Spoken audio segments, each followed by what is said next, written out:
Greetings, ladies and gents, and welcome to the clips of the live stream that happened this weekend. The link to the full-length stream will be in the description, as well as the link to the original story. I have clipped these sections together to make the best time possible for the videos, between 10 and 15 minutes. So, if there is more than one story in this video, they may not have sequentially happened in the stream. But, anyways, hope to see you guys in the next stream. If not, don't worry, there'll be more clips next week.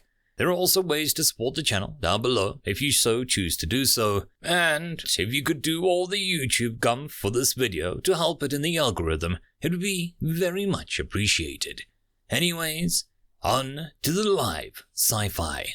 Please note that the only editing I've done to these clips has been to clip them and boost the audio for better listening.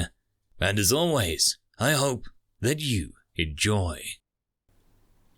Humans are weird. We haven't done one of them in a while, so I decided to pick one up. And we'll do that. Turn the music down a smidgen. Alright. Humans are weird. Story number 3. Headlines written by Betty Adams.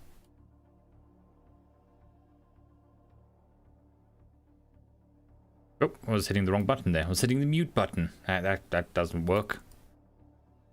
I have no idea how much that got cut off, so I'll start again. Yay, live streams.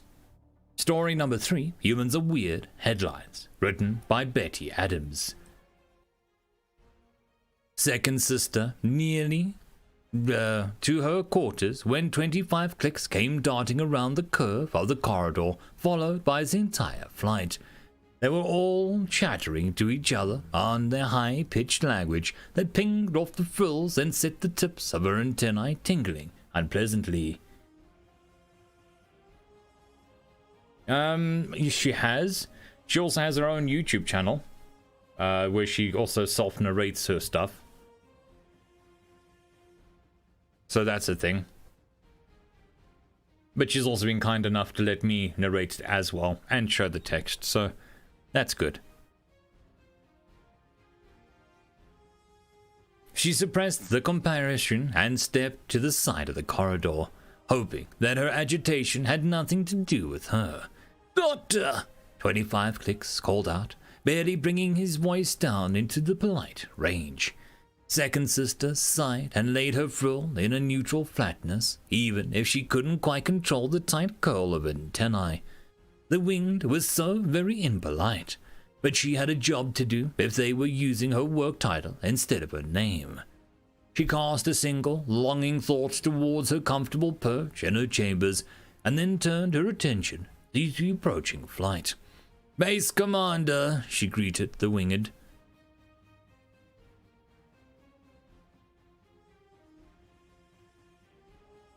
The 30-odd little mammals. Thank you, Fallen Angel. Very much appreciated. Doesn't need to be that much. It's a big bright color and I'm easily distracted, so. The 30-odd little mammals spent a moment vying for a few surfaces on her body where they could perch and then rest settled while clinging to the walls. They were still chattering worriedly amongst themselves, but now their eyes were focused on the winged leader. 25 clicks was clearly taking a moment to compose himself by grooming his sensory horns and his wing hooks. Second sister waited for him to finish with what she was and had patience. He finally looked up into her eyes and took a deep breath. He pointed one wings towards the communal space. "Human friend Pierce," she finally managed to say. Second sister fought urge to extend her frill and simply began walking to indicate direction. She should have known that it would take some form of a human madness to set the winged into such a frantic flight. "What, precisely is the matter with human friend Pierce?" she asked. The undulate naming system that the winged had adopted felt sticky to her mandibles, but she knew calling first brother by his proper name would only confuse the flight of winged further. They were currently following her by hopping along the catwalks that lined the higher levels of the walls, avoiding the flight in order to stay calm and focused. And finally, one, presumable the flight medic, managed to speak. "He has taken severe outer membrane damage," the medic said. Second sister tilted her head at him sharply. Why wasn't I called? This is a medical emergency," she asked. He insisted he was fine. 25 clicks interjected, and he's not listed as a stupidly stubborn human in the records. We decided to get you to come analyze the damage before we set the alarms ringing. "Reasonable," second sister agreed as she paced along. "Humans are famous for being able to take damage to the outer membranes." "Yes," the flight medic agreed. "They are covered in that forest of microfauna that protects them. And they have that massive layer of fat under it all, too," another pointed out. "Landers," 25 clicks said in a grumbling tone. "Is there something you are hiding from me?" Second sister finally asked bluntly. Tellingly, the entire flight fell silent as they approached the door to the communal work area. They glanced back and forth at each other, using their narrow binocular vision to avoid her broad gaze. Finally, the medic spoke up. "We have speculation that we do not wish to share," he explained, "as it is all baseless." "I would appreciate it," second sister said curtly. The medic squirmed from his perch on his primary joint. "The damage seems to be reserved image of the undulate text. It appears random. But you fear that he may have deliberately applied the damage to himself." Second sister concluded that it is some form of ritual scarification. An uncomfortable murmur spread through the flight, and 25 clicks fluffed himself out in indignation.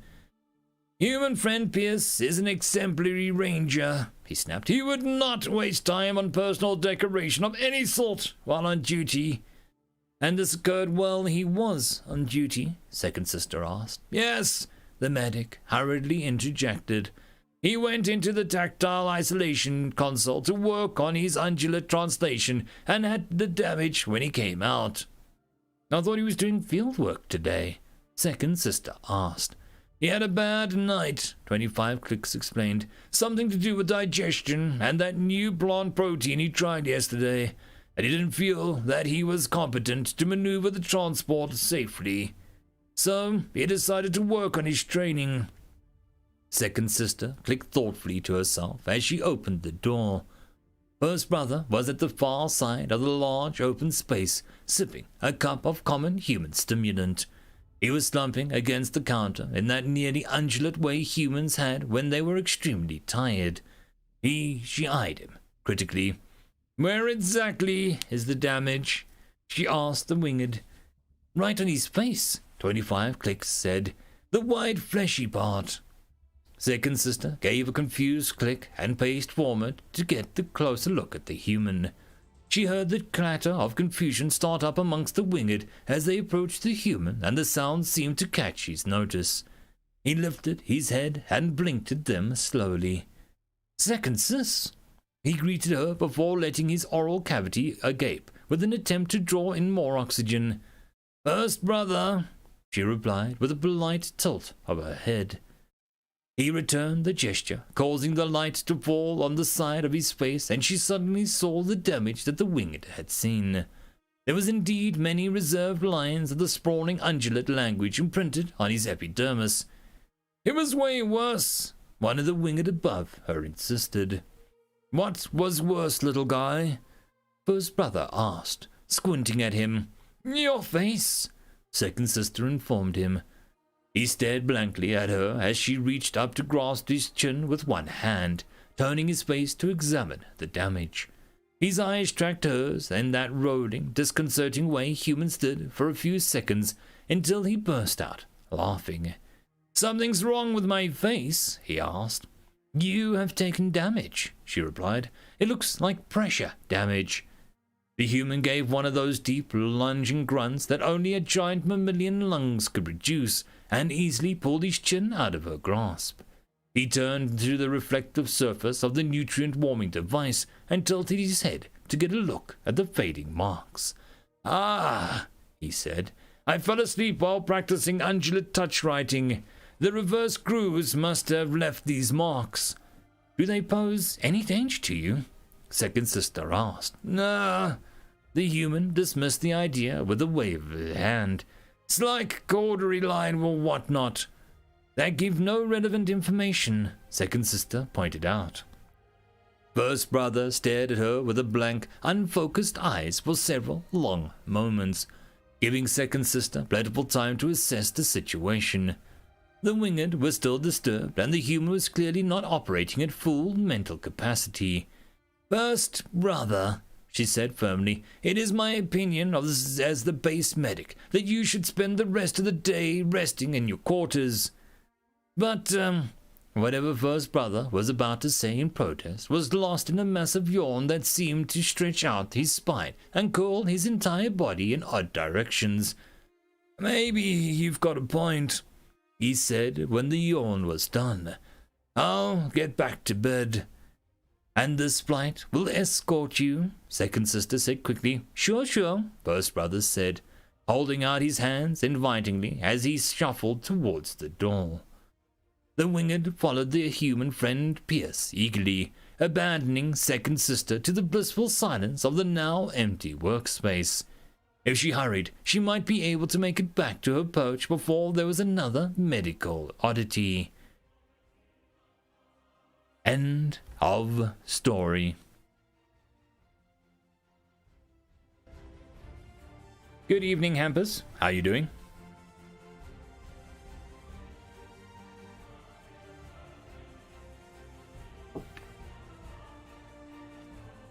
The other thing about the donation is I can't see the screen with the chat directly when I'm reading, so I see that at the corner of my eye. So when you sent the super chat, it just flashed a bright color in the corner of my eye, which, like most people, you turn to look at. But, whatever. I'm easily distracted at the best of times.